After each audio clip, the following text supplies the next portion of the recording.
I'm Robert Kuhn, and here's what I'm watching. China's whole process people's democracy. China takes its democracy seriously, surprising foreigners.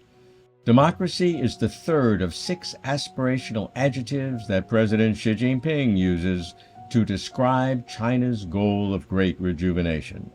China recognizes democracy as a common value of all mankind, but asserts that democracy must be in accord with local conditions, which China is developing gradually.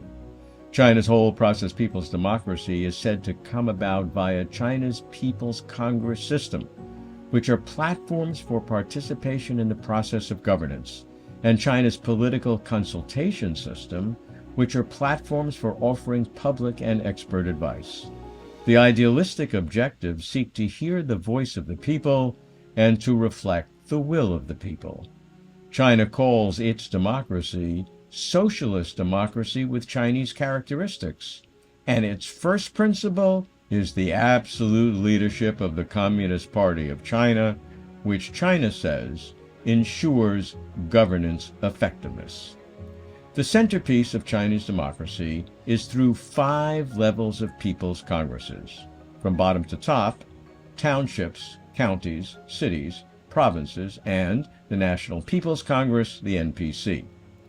Empowered to enact national laws, the NPC as a whole meets every March, but its various committees, especially its Standing Committee, meet throughout the year to prepare legislation that tracks the political agenda for the year.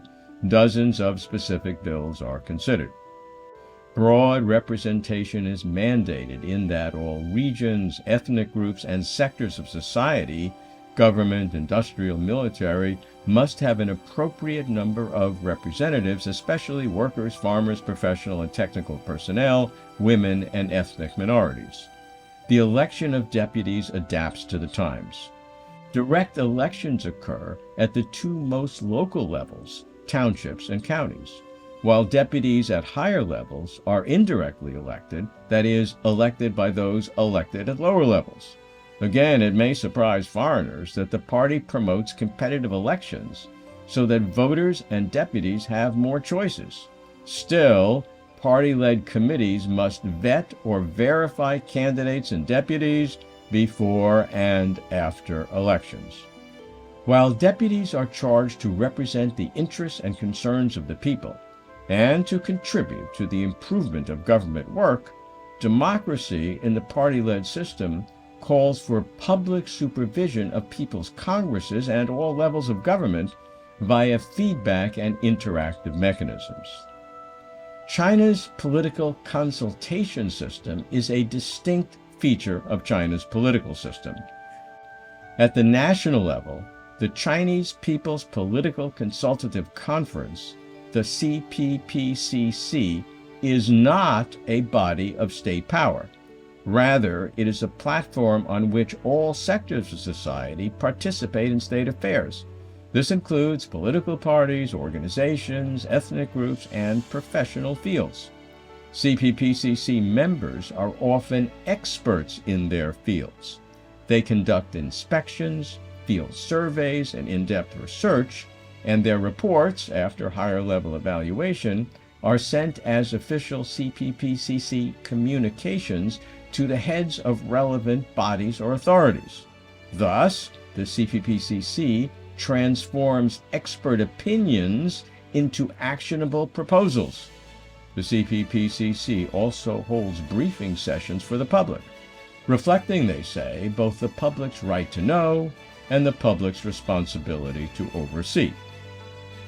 Because the CPPCC system has no de jure legislative power and can only consult or advise, the CPPCC may seem without power, but this is not so.